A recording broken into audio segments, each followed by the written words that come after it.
Income tax, excise duty, custom duty, corporate tax, short and long term capital gain, security tax, state tax, VAT, property tax, road tax, education cess, professional tax, entertainment tax और indirect taxes भी। अब ऐसा बिल्कुल नहीं है कि आप income tax पे नहीं करते हो तो आपको टैक्स नहीं देना पड़ेगा, आपको इनडायरेक्ट टैक्सेस पे करना पड़ेगा, जिसको मैं आगे कवर करने वाला हूँ वीडियो में। फिर चाहे आप एक बिस्किट का पैकेट खरीद लो या 1 रुपये वाला शैम्पू ही क्यों नहीं, आपको टैक्स सभी पर देना है। अब ऐसा भी नहीं है कि टैक्सेस सिर्फ भारत में ही लगाए जाते हैं, दुनिया के हर देश का अपना फाइनेंशियल बजट होता है जो कि टैक्सेस के थ्रू कलेक्ट किया जाता है। तो फिर हमें इंटरनेशनल इंफ्रास्ट्रक्चर क्यों नहीं मिलता है। भारत का 2024 का यूनियन बजट आया है, उसी के कारण क्या अब तक फॉरेन इन्वेस्टमेंट रुके हुए थे जो भारत में नहीं आ रहे थे? क्या यही कारण है जो भारत के एंटरप्रेन्योर्स को बाहर देश में मजबूर कर रहा है जाने के लिए? इन सभी के बारे में आज हम इस वीडियो में बात करने वाले हैं। और अगर आप यहाँ तक रुक गए हो तो मेक श्योर आप इस वीडियो को लाइक ज़रूर करें और इस कम्युनिटी को सब्सक्राइब करके ज्वाइन ज़रूर करें, जिस पर मैं उस टाइप की वीडियोज़ बना रहा हूँ जो आपके और मेरे लिए बेनिफिशियल हो। Let's get back to the topic. Bharat में यूनियन बजट आ चुका है जिसमें सैलरीड एम्प्लॉय के लिए कोई भी चेंजेस नहीं हुए हैं।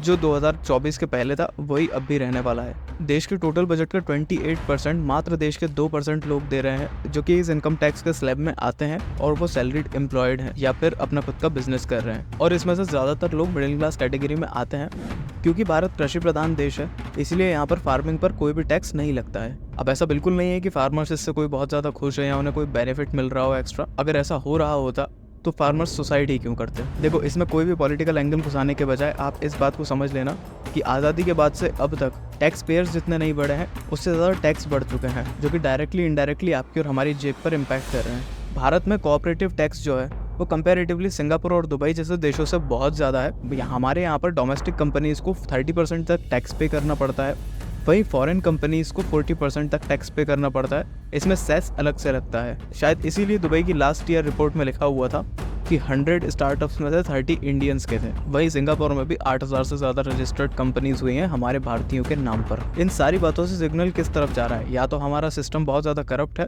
या फिर टैक्सेस के कारण बहुत महंगा हो चुका है जिसका फ़ायदा आस पड़ोस के देश उठाने वाले हैं और शायद हमेशा से यही लोग उठाते आ रहे हैं। बात करें शेयर मार्केट की तो वहाँ पर हम सेबी चार्जेस देते हैं, GST देते हैं, ट्रांजैक्शन चार्जेस देते हैं, स्टैम्प ड्यूटी देते हैं और ना जाने क्या क्या देना पड़ता है। तो अगर आप सोच रहे हो किसी टाइप का वर्चुअल एसेट आप गेन कर लोगे तो आपको वहाँ पर भी टैक्स देना पड़ेगा। इसके अलावा अगर आप लॉन्ग टर्म इन्वेस्टमेंट करते हो तो आपको लॉन्ग टर्म गेन भी देना पड़ेगा। अब ऐसा बिल्कुल नहीं है कि सिर्फ वर्चुअल एसेट्स पर ही आपको इतना टैक्स पे करना है।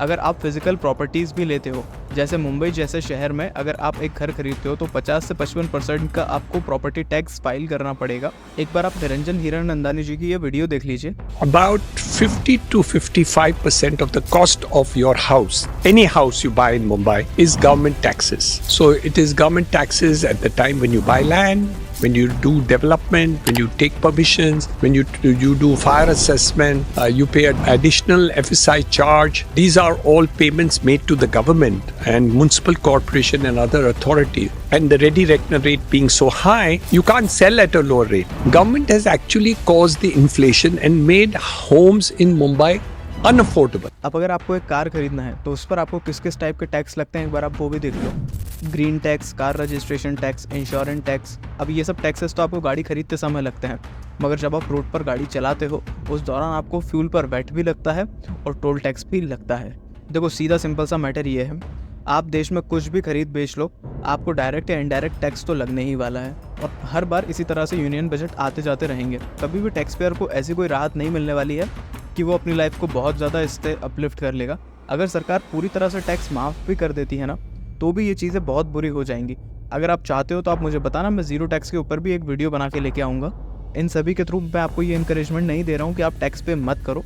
मैं कुल मिला के आपको वो चीज़ें बता रहा हूँ जो आपके साथ में होती हैं पर हमें डायरेक्टली इनडायरेक्टली नहीं दिखती हैं। ये वीडियो बनाने का पूरा मकसद यही था कि आपको और हमें पूरी तरह से टैक्स में रहने की आदत हो चुकी है और आप और मैं चाहते हुए भी इससे अलग नहीं हो सकते क्योंकि हमें रहना इसी देश में है। आप और मैं अपने स्किल को डेवलप करके इतना अर्न करें कि ये टैक्स हमें छोटा लगने लग जाए। और टैक्स देने के क्या क्या बेनिफिट्स हो सकते हैं ये मैं आपको नेक्स्ट वीडियो में कवर करके बताऊँगा। वीडियो में यदि मुझसे कोई मिस्टेक हो गई हो तो आप लोग प्लीज़ मुझे करेक्ट कीजिएगा। और हाँ, हमारी इस कम्युनिटी को ज्वाइन ज़रूर कीजिएगा सब्सक्राइब करके, जहाँ पर मैं आपके और मेरे बारे में बात करने में बिलीव करता हूँ। आज की वीडियो के लिए बस इतना ही। धन्यवाद।